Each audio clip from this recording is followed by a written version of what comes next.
Hello and welcome to our When I Dare to Be Powerful conference talk. This is one of a series of online conversations and podcasts that we're having relating to voice as an agent of change, running up to our one-day conference in June. The conference will bring filmmakers, artists, writers and activists together with conceptual thinkers and cultural theorists as we ask what voice means to us and hopefully provoke thinking relating to voice as an act of resistance. Please do visit our website where you'll be able to find out more about our one-day in-person conference taking place on the 21st of June. You'll also find details relating to both our podcasts, online talks, and of course, you'll find the conference programme itself. You'll also be able to register, so please do come along. We're looking forward to seeing as many people in person as possible.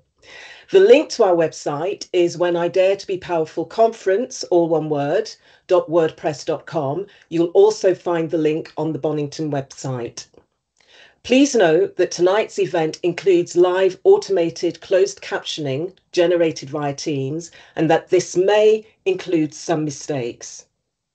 We're grateful that our When I Dare to Be Powerful International Conference and Talks have been sponsored and supported by Midlands 3 Cities, Midlands 4 Cities, Bonington Gallery and the New Art Exchange. I'm really pleased to introduce you to Trang Dang, who will be in conversation with Jeff VanderMeer. Trang is a postgraduate researcher in literary studies at Nottingham Trent University.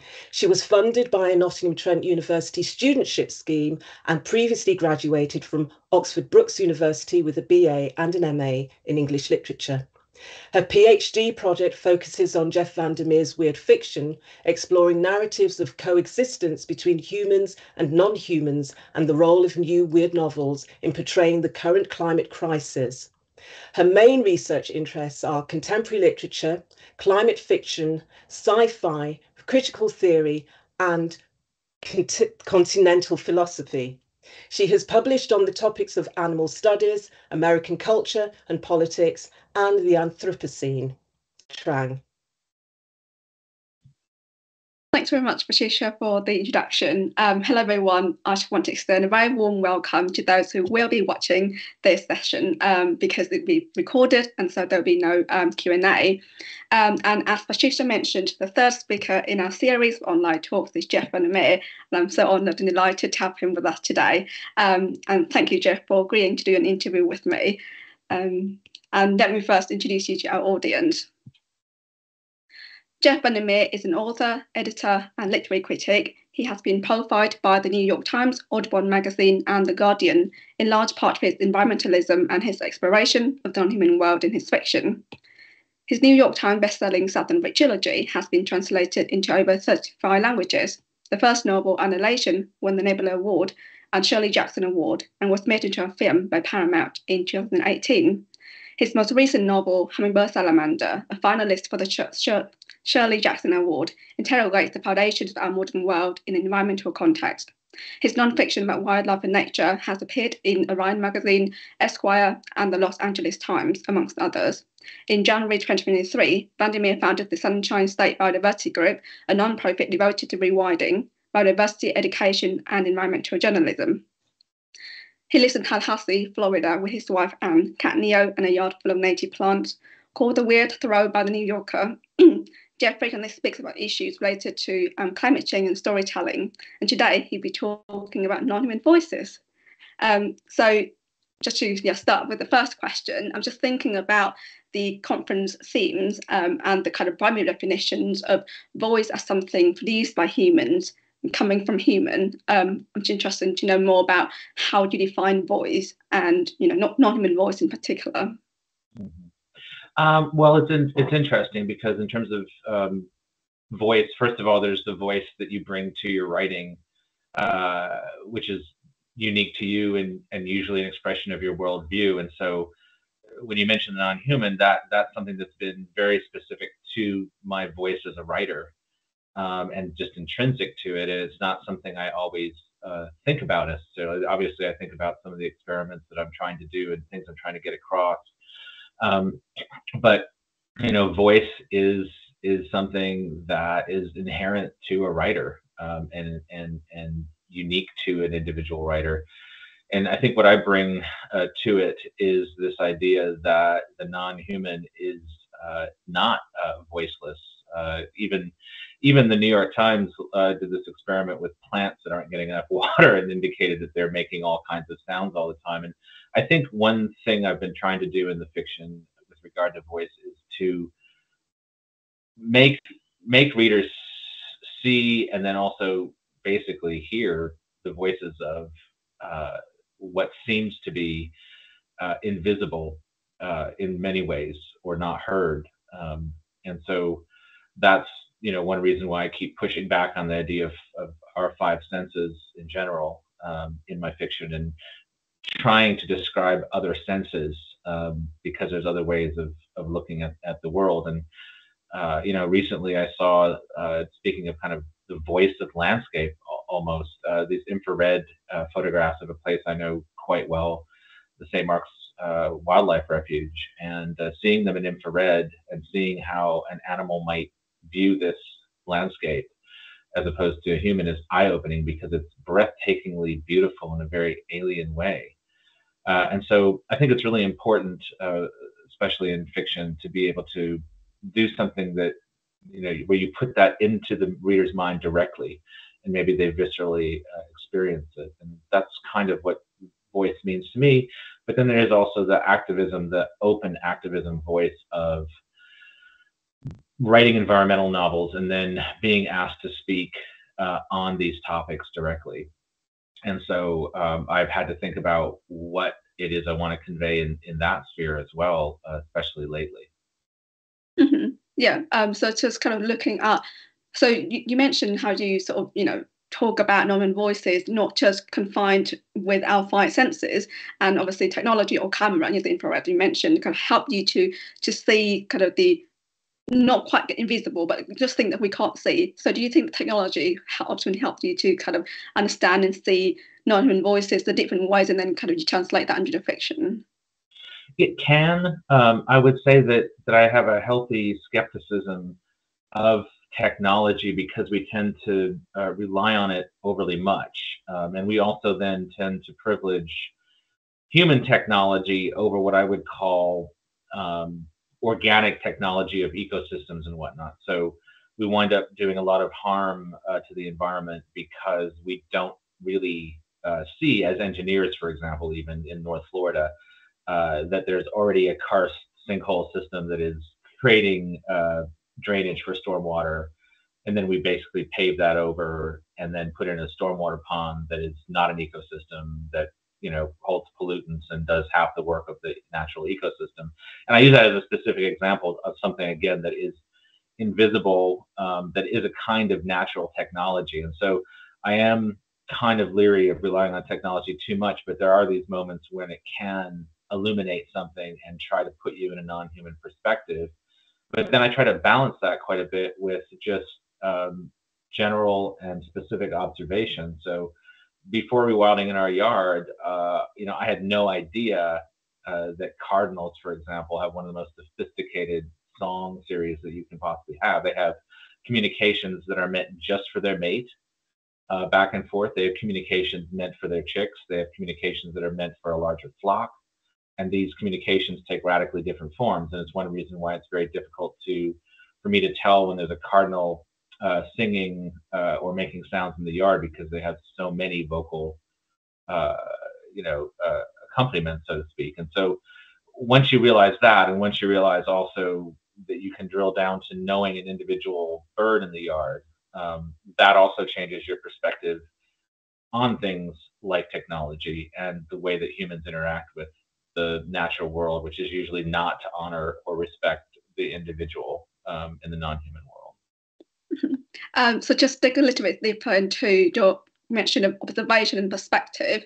I think especially in academia and environmental humanities, that a growing emphasis on attuning to non-human world and listening to non-human voices, and walking and to pay attention in general. I'm just interested in how your work kind of engaged with this idea of listening out to non-human voices, and how do you think kind of storytelling can offer perhaps the most ethical mode of speaking for and listening to non-human voices? I think one problem is that kind of inbred idea that, or foundational idea that anthropomorphism is wrong in any context. And it comes in part from scientists overcompensating in their studies early on, saying, oh, this dolphin can't possibly be just expressing a sense of play or whatever you want to call it, and discounting certain aspects of their research that indicated that even if it wasn't human type cognition, that a kind of cognition was occurring, for example. And so, one thing I try to push back against in all of my fiction, even my YA novel with talking marmots in it, is not just how people react to or experience the non-human in the real world, but also how it's been portrayed in science and literature. But then at the same time, and I've used this example before, in Dead Astronauts, I have a character who's a fox. But in reality, a fox relies almost entirely on smells and hearing. And a novel written by a fox would just be a bunch of smells and sounds that you would not be able as a human to interpret as a narrative. So I always have to have some kind of human interference. So the fox has been genetically altered to be more human, and that's how it can tell its story to a human being, like the reader that I hope is reading my story. But then that also tells us something true about the world and the non-human, which is it's been altered so much by humans that some contamination or interaction is almost always present, even if it's the studies that show that even in extremely remote wilderness areas with very few hikers, that wildlife change entirely their patterns based on where those paths are and people coming through, and change their lives. And generations change their lives based on where those paths are. So even in those remote areas of true wilderness, you still see that occurring. And so those are the kinds of things I think about in answering your question. Mm-hmm. Yeah, just coming back to the image of the blue fox, and I love the blue fox, and I also love Dead Astronaut and what it does to representing voices. So the voice of the behemoth and the I can't remember the Leviathan, like all that in a kind of really weird format. Can you talk us through how do you kind of do that in your writing? Like, how did you kind of think of that and just put that into writing? Well, Dead Astronauts has a ton of non-human voices, and it uses a lot of formally experimental things to do it. And so one reason that I always refer to my fiction when I do as anything other than like a novel as climate fiction rather than sci-fi or science fiction is because the organizing principle of the novel, no matter how speculative, is experimental fiction and poetry. It's not really trading off of science fiction tropes necessarily. So I started out as a poet and also been really fascinated by all kinds of multimedia presentations and exhibits. And so that's what's really influencing this novel. And then also I'm heavily influenced by anime and manga in the sense that you can have, like, say, Flying Bear in that genre or that mode, and you don't have to explain it, but it still makes some kind of integral sense. And so that's really important as a storyteller, to be able to incorporate those kinds of lessons when you're dealing with a subject like the non-human that can either get didactic or to explain in the sense of, like, how is this happening? So learning those modes helps quite a bit. Having the experimental modes is something that I started out kind of in when I started with fiction and being a poet, and then just simply thinking, how do I differentiate these non-human voices? Because it's not the same as just going with second person, third person, and first person, like in a novel like Venice, which has human characters. You're really trying to convey something really different. And so the Leviathan being composed of, like, this kind of almost ethereal but also weighty prose poetry kind of almost tells you something about the form of this creature, and then also differentiates it.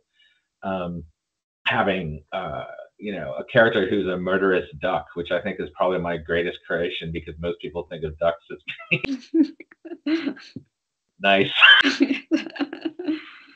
That was quite a heavy lift to make that happen. where it's literally the cadence or the beat of it. So if you read that section, it's literally like if you read it out loud, you can kind of like see where the how it scans. It doesn't scan all the way through, but it's like a progression of musical beats. And so each section I thought of as a different kind of form that's being translated into text, and that helped quite a bit. And then the fox, it helped that the fox was going to be the radical environmentalist, so to speak, and just say it like it is, and just disrupt things, and that helped. And repetition. So Bolaño has a novel called 2666, where he repeats over and over again the details of these murder victims. And at first it stultifies, and then, first it's startling, then it becomes not boring, but it's repetitious. And then at the end, it becomes moving by the repetition. And so the fox repeating all the sins that humans have committed against foxes and continuing to repeat those over and over again is also supposed to accomplish something like that. So, yeah. Mm-hmm. Yeah, thank you. I just want to kind of go back to the idea of, how humans kind of impact the environment, and, how can you see human impact in kind of remote areas. I'm just going back to this idea of urbanization, there's the rate of urbanization increasing all over the world, and the idea of industrial noises drowning out non-human voices. And I'm just thinking, how do you deal with this problem in your Saturn trilogy, and especially in the Born series, the city, the ruined city. And so my question is, do you think that the growing absence of non-human voices today sort of kind of more sever our relationship with the environment, and how important it is, or how important the presence of non-human voices is in kind of helping us reconnect with the natural world? Well, it's interesting you say that, because visitors to our house, we've been rewilding for 5 years now, and we have basically taken out all of the invasive plants that have no wildlife value whatsoever, and put in literally hundreds and hundreds of different native plants that support different pollinators, different birds. When they come onto the walkway of this house and they hear the thunderous bird song, and it's 1 PM, it's not dawn, they're incredulous, and they're like, how is this, is this normal? And I'm like, yes, this is normal. This is what a functioning ecosystem sounds like. So, there's a kind of disbelief sometimes about what I would call the voices of the past. You see this even in historical film. So a movie by Malick called New World, which is, fairly accurate with regard to the human elements, but has to be filmed in landscape that does not contain the richness of non-human life that you would have expected in North America around that time. Kind of perpetuates the idea that these voices never existed. When in fact, when you look at accounts of, unfortunately, early colonizers, you see a wealth of wildlife described that sounds ridiculous. Like you would be, walking underfoot of just rabbits everywhere, or or groundhogs or whatever. But that's really the way it was. And so really that's what the goal is at this house, is to show you that, and to have you literally hear it, and to hear what healthy insect sound is like. And so, yes, absolutely. And it's a real tragedy, because there's a narrative, a kind of snuffing out of voices and of visibility narrative in North America, at least, where you have national companies that do development that have a template that they put on everything, which is to clear cut, to get rid of the topsoil, and then put houses in with no space between them, and yet they're still really expensive. So it's not like you can even make this excuse that it's affordable housing. And then have all kinds of issues occur because they've reduced the natural landscape to nothing. But then also the people who move in don't know that there were voices that were extinguished. And then there are voices like that you will never hear. Like one of the indicator species in Florida is the box turtle, which makes no sound whatsoever, and is not protected, even though it's probably at this point threatened in Florida, and is probably the biggest victim of land clearing in North Florida right now, in terms of charismatic species, much like the gopher tortoise in South Florida. And so, you have species that are also voiceless and disappear without any recognition whatsoever, and that's something to work on giving a voice to, visibility to, and I think also helps people reconnect with a place if they know that that's what lives there. So yeah, absolutely, it's an important subject. Yeah, absolutely.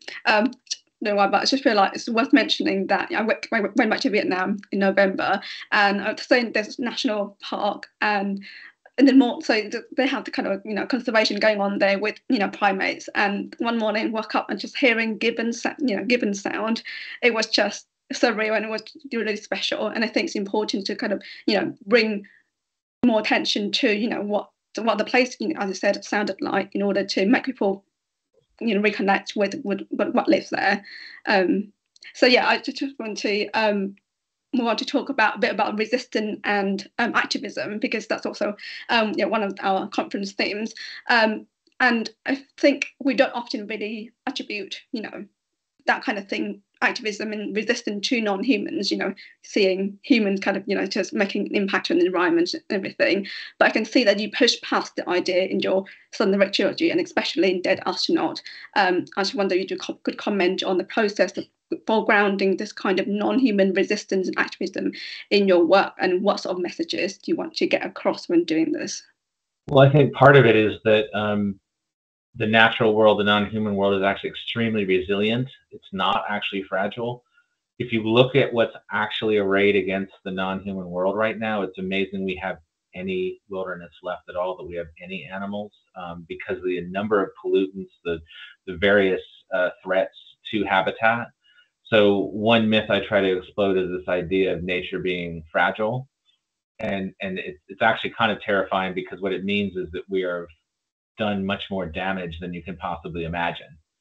But it also means that given half a chance, it comes back. And it may not come back in quite the same form as a quote unquote pristine wilderness, or say, for example, the 6 acres of unaltered wetlands that our county commission just decided to pave over for a road, but it will come back. And that's something that you learn from the rewilding. I mean, it's not like this ravine is pristine. It's been used as basically a dumping ground over decades now for all kinds of stuff, and I find all kinds of things down in the ravine that shouldn't be down there, and yet it's so full of life, it's ridiculous. So I think there's that aspect that I try to convey. There's the aspect of, even in how animals have adapted by becoming nocturnal and still existing in urban areas and still thriving to some degree, and making these adjustments also supports that, and is a kind of resistance. Just simply being alive still sounds weird, but sometimes just the persistence of that is something that I think is mobilizing. And I think that also that for humans, the resistance has to be proportional to what you're capable of. One thing I like about rewilding is it is a form of resistance, and in its purest form costs nothing. So if you have any control over property and you simply let part of it not be manicured lawn, if you let dead leaves proliferate, if you let logs proliferate, life and ecosystems come back. And so, that's one thing that I also talk about, is just simply how you can contribute to the world not being so messed up by just doing nothing sometimes. You don't have to do a massive rewilding project like we did in this yard. I also think, quite frankly, that I emphasize a lot local politics, because what's happening now is we're fighting for this neighborhood by neighborhood, basically. And at least in the US, what's happening, and I think it's kind of happening in the UK too, is you're having a massive amount of oppression coming from above. And then it's trickling down into local governments, where bad actors who then are emboldened by the national atmosphere contribute to making the damage worse. And so local activism, to me, in my mind, is more important than ever, and finding the smart ways to do that, because the other thing that's happened is that journalism has crumbled, at least in the US. So often what you can do as a citizen is just file a public records request to get information about something the county is doing that they shouldn't be doing environmentally, that also may be a social justice issue. So our new nonprofit is doing a lot of things that are basically like replacing transparency that the county should have on social justice issues where they intersect with environmental issues. And it's sad that we have to do that, but that is also a form of activism without, within the parameters of what a nonprofit can do. Getting involved in local politics, you can change, acre by acre, how, a place considers climate change resiliency. And then there are, of course, more radical things that I've talked about in books like Hummingbird Salamander, which is kind of like a thought experiment about the trials, tribulations, and the limits of activism to some degree. Yeah, I think that leads me nicely to the next question about, I'm just trying to see what the kind of key challenges facing human activism in the context of climate change at the moment. And how would you kind of deal and understand kind of the idea of failure and struggle in doing environmental activism? Mm-hmm. Well, I think that, and I don't know if this answers your question, but the thing I think about a lot is just simply how the limits of what's legal have changed, starting with 9/11 in this country, used as an excuse to extend terrorism rules to laws to environmentalists who are simply protesting. So that's how you get to a point where an activist gets shot trying to stop Cop City in Atlanta forest recently, which is like one of the first activists in the U.S. to environmental activists to die in that manner, even though it's unfortunately common in some other countries. So, what that is really an intrusion of police and political rules in such a way that they can get to a point where they can justify a killing like that, even though there's no real justification for it. So when you have that, and you also have the limits on, you can't even take photographs of certain things like industrial farms without going to prison potentially for 10 years. You have to find inventive ways around that, because the other problem, of course, is that if you're an activist in that way and you're taken out of the equation for that long, then you're actually, you have to weigh the benefit, the cost benefit analysis of that kind of protest, I guess, at this point. So that's something I think about a lot. What is useful activism? And then also, the context, because like if illegal miners are trying to take over or just spoil the land of an indigenous group in the Amazon and they fight back, are they disobeying the law? At what point do you draw a line in the sand as to what is just simply ethical and moral in a situation? So it's a tough one. Yeah, just going back to your fiction as well, I'm just thinking, all the things you talk about, obviously, touch on the idea of the global, like how the issue of climate change is global, it's massive and huge. And I know that you kind of emphasize the importance of local activism.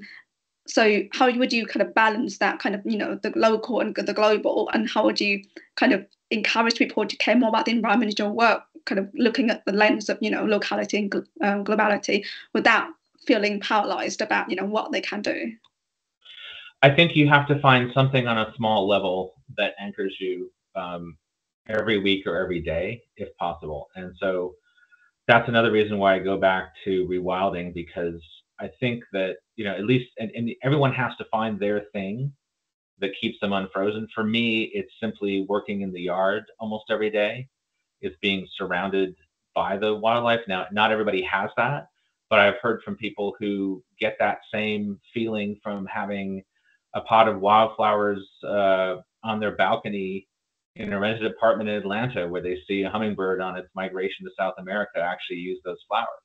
So it might be that, it might be in some other sphere whatsoever, but you absolutely have to find something small.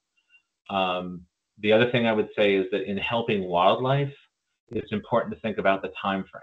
So if I'm helping wildlife in the yard, an opossum only lives 3 years. So that possum is not going to feel the effects of climate crisis for several generations, so to speak. The birds live 6 to 7 years, so the time frame is different.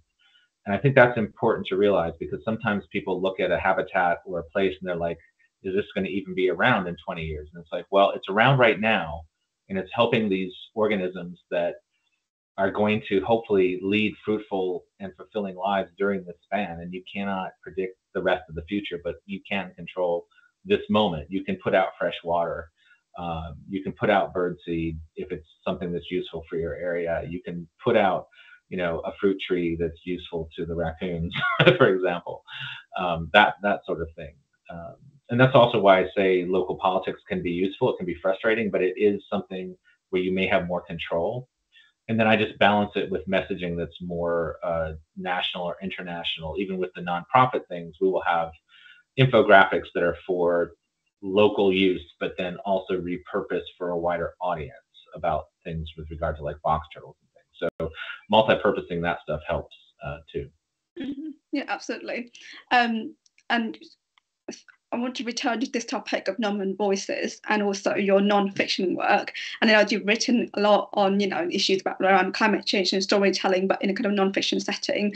And I just wonder whether how to what extent you engaged with this kind of voices coming from human in your non-fiction work, and also is it harder compared to kind of doing it more creatively, imaginatively in your fiction? Well, I think what's helped recently is I've been writing a lot of articles, many of them environmental, with CD Davidson Hires. We actually just had one accepted by Time, and I mention that because it's about Florida's environment and our current governor. But what it does is it uses evocations of biodiversity, very specific to different areas of Florida, intertwined with the policy issues. So I think it's a kind of radical approach. And CD growing up in Florida on a horse farm in a rural area of Florida, and then me having my experiences with the hiking, the confluence of those two voices is what's allowing this to happen. So the collaboration in this case with somebody else's voice is what allows the complexity to occur. So more and more I'm experimenting with that idea in nonfiction of, if we're going to talk about how biodiversity is important, then we have to embed why it is in a way that's compelling, but not lose the focus on the fact that these ecosystems are amazing and just beautiful in a way, and that intrinsic value and the intrinsic value of the non-human is also important, that it shouldn't always have to be that there's some economic benefit. And one thing that environmental organizations do a lot, because they have to, unfortunately, is they stress things that shouldn't have to be stressed. They say, oh, well, if you keep this in place, we'll gain, we'll actually be, $1 billion in the green if you think about all the different effects. Well, also, we have to ingrain the idea that it's morally and ethically correct to support non-human communities and environments. And it may be important to our own survival, but it has to have an intrinsic value as well. Mm-hmm. Yeah. And do you think, so as you kind of write, non-fiction work and also fiction work as well, which medium do you think is more helpful in getting your ideas across? It's different for everything. So the short bursts on Twitter every week I get, and those could be considered kind of micro narratives, sometimes slightly fictionalized, because I do kind of postulate on the lives of the raccoons in my yard. Someone saying that because of those posts, they stopped using pesticide or herbicide, or they planted native wildflowers. So I get that little boost I was talking about just from posting all this kind of sometimes silly stuff on social media. Then from the novels, what's most likely is that I get somebody who comes up to me at a reading and says, your book was one of the things that pushed me into becoming a major in environmental science, or I became a biologist in part because of the biologist in the title pools. Or the affirmation of a field biologist coming up to me and saying, I don't know how you wrote a book that's basically my diary, but added uncanny bits. So those are incredibly fulfilling, but also kind of gives you an idea of how the immersion of a novel works, in terms of like, it's not really like pedantic, it's just this overall thing that may affect you in a psychological way. And then the nonfiction is, of course, more direct still and political. So, for example, I've done this recent series of articles with CD about DeSantis, our governor, and various topics. And those have been about projecting basically how all of this works against love, communities of care, and that includes like how the non-human is dealt with. And then the results of that are I literally hear things like my current affairs article on Florida and these destructive toll roads was used in county commission meetings, protests against those toll roads, because there was information in that article that the public had not been privy to before. So at this point, a lot of the nonfiction is verging on investigative journalism, and it's not so much that I'm great at investigative journalism, but that again, journalism on a lot of topics it's underreported, especially in Florida, due to the media landscape. And so there is an opportunity for someone like me to leverage the success of Something Like Annihilation to get into national publications with things that are then actually used on a local level. Yeah, and just, well, since we've got a bit more time, I just want to talk about the new weird, and how do you kind of come to that genre as kind of a way in which you write your fiction? It's actually kind of hilarious because the work of mine that was published during the New Weird era in the early part of the 21st century was written often years before that, and just happened to have a lot of the same influences as the stuff that became very popular at that time as New Weird. And so I think China Mieville being very popular in that moment is what meant that I got the opportunity through the New Weird to have books that have been published in small presses be published by large commercial publishers. That said, I feel like it's kind of like a moment in time that many writers were passing through with similar thoughts, perhaps because of what was going on around us in the world, and also because of the lingering influence, I think, of things like New Worlds magazine and the new wave of science fiction from the 60s and 70s, which kind of got snuffed out by the humanism of the 80s and 90s, and then kind of like got rediscovered along with French decadent writing and other things that were very visceral about the body. And so all of that kind of came together in that moment. China Mieville and John Harrison were probably the most associated with it. But then some of us kicking and screaming benefited. I mean, the discussions around that time are pretty hilarious to look back at now. I'm also very wary of marketing terms. So with New Weird looking like a marketing term, I was extremely suspicious of it. But then when I would see things like in Czech Republic, them being able to publish a whole line of New Weird books that put really interesting phantasmagorical works into translation that wouldn't have otherwise, then it's like, oh, well, that's a way in which the term and the idea of it being marketing is actually extremely useful, because it's being used in kind of a non-commercial way. So, and then it keeps popping up and people keep reinterpreting it, and sometimes hilariously, because sometimes they don't go back and actually look at what the history of it was. So they come up with something completely new. And that's fine. I just think it's kind of funny that it's the one movement that's like more like a moment in time, and then becomes this transmutable thing that just keeps changing and coming in and out of focus. And so it's been interesting. Yeah, I think a lot of things have come out of this concept of weirdness, and the new weirds, the kind of form fiction and as genre. I actually wonder how useful do you think it is as a kind of medium to write about climate change issues and non-human voices? Well, I think definitely because what I see of just as technically as a writer, what I see New Weird as doing is combining kind of the intellectual experimentation of the new wave with like the visceral body horror of like a Clive Barker, and then these decadent era elements of transgression and phantasmagoria. And I think all of that is extremely useful in a moment where we're so dislocated, and moments become very surreal. But then also sometimes they're invisible, and we need to be able to make them visible with shocks to the reader's system, so to speak. And I think that those techniques are really useful in doing so even now. So. Mm-hmm. Yeah. Well, just again conscious of time here, and probably a few last questions. As a writer and as a literary critic, do you have any kind of words for all of us in terms of how we can kind of ethically make non-human voices heard, both in writing and beyond? So kind of how we approach non-human voices, how we kind of we perceive the world around us in ways that would help us kind of understand the world better, and again kind of reconnect us with the natural world. Well, I think that it's really important as writers to interrogate our foundational assumptions about the non-human world, and I include myself in that. I mean, just the last few years, kind of connecting with individual animals has changed my writing, because that wasn't necessarily something that I had before. You know, when you're hiking and you encounter an animal, it's very different than encountering the same box turtle in your yard for 5 straight years and becoming used to its routine. So specificity, as much as possible, is really useful. I personally try not to, and I know this is impossible depending on the situation for a novelist, I try not to include any detail of the natural world that I have not experienced directly.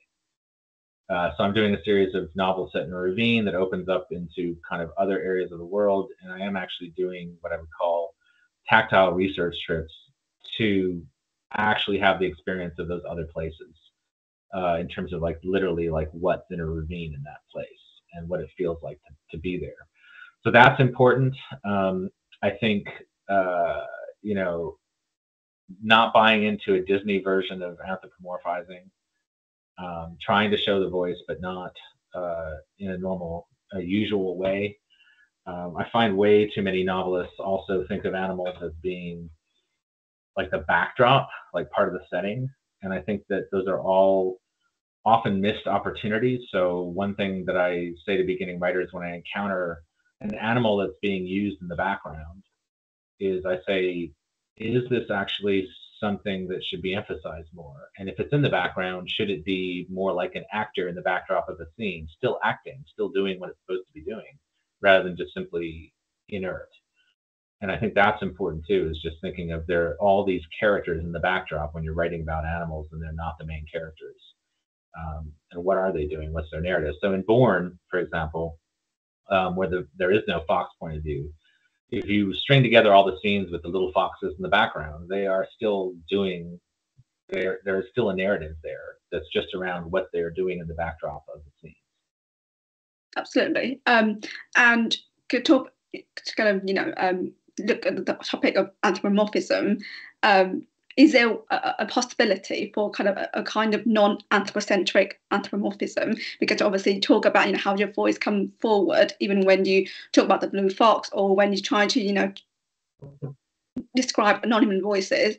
Is there a way to push past that kind of anthropocentric anthropomorphism in order to perhaps get, perhaps, how do you say it, like even out the boundary between humans and non-humans in a way?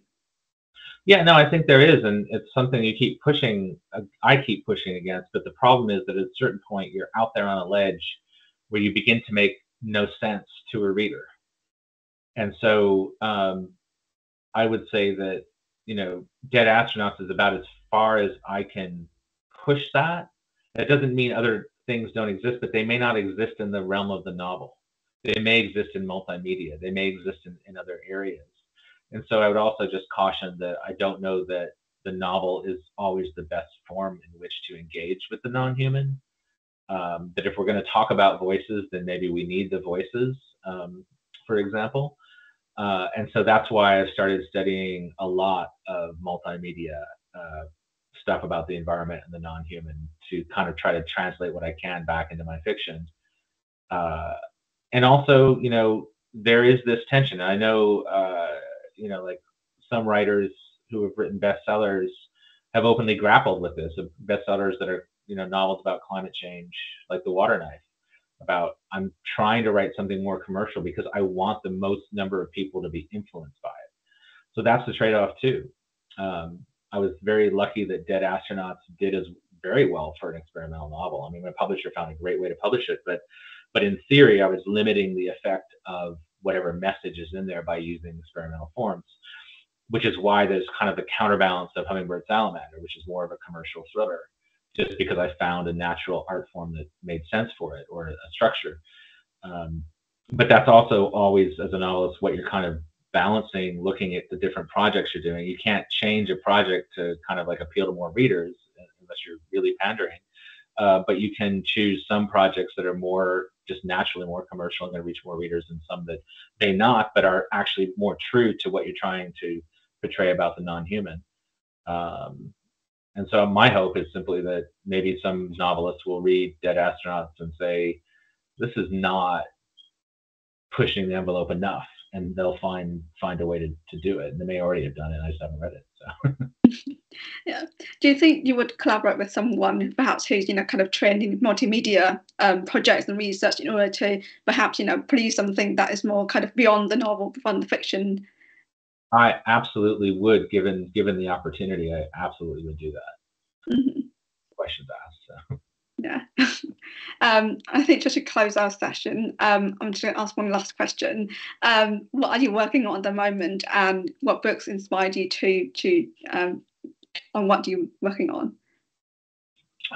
Well, I mean, to be honest, it's funny because people usually ask me like what novels or fiction influenced your work, and usually it's nonfiction. Even on the Southern Reach, it was like real accounts of expeditions gone badly, not like fictionalized ones. So right now I'm working on a couple of things. One I call the Dead Angels novel, which postulates an entirely different existence for angels in the universe, such that sometimes they even like screech down through Earth's atmosphere and their wings get burnt up on the descent, and they have to regrow their wings and stuff. So it's kind of like creating a visceral element. And then when they die, they have environmental effects on the land that they die in and things like that. So there's that novel. And then there's a series of ravine novels I'm very excited about because I'm lazy and it allows me to write about the place I live in. But I'm very excited because it looks like it's going to be 7 short novels, and it's going to just keep opening up and opening it up. And it starts out with an uncanny situation, including a thing what sounds like a baby but ain't no baby that lives down in the ravine. Which I think is going to be both creepy and funny at the same time. But I'm excited about that because it's really important when you're so immersed in a setting already that you don't have to worry about the research for it. It kind of opens up some avenues otherwise. But this thing is colossal in scope, and I think hopefully pretty mind-blowing by the end. So that's what I'm working on now. But they're all short, like 60,000 word novels, which is also kind of exciting. So. Mm-hmm. Yeah, thank you. I certainly look forward to reading them. Okay, so yeah, thank you very much, Jeff. It's been really wonderful to really talk to you about climate crisis and your work and everything, and we're looking forward to this for a long time. So thanks for your input and insights, and yeah, thanks for being here. Great questions. I appreciate it. So, for such a great conference too. I love the subject matter. So. Thank you. So just before we leave, I just want to quickly say that on the 7th of June, we'll have a final talk between Valentina De Rizzo and Tracy Lindberg, and you can find the link to watch and participate in the talk in our YouTube chat. And yeah, that's it. Thank you, everyone.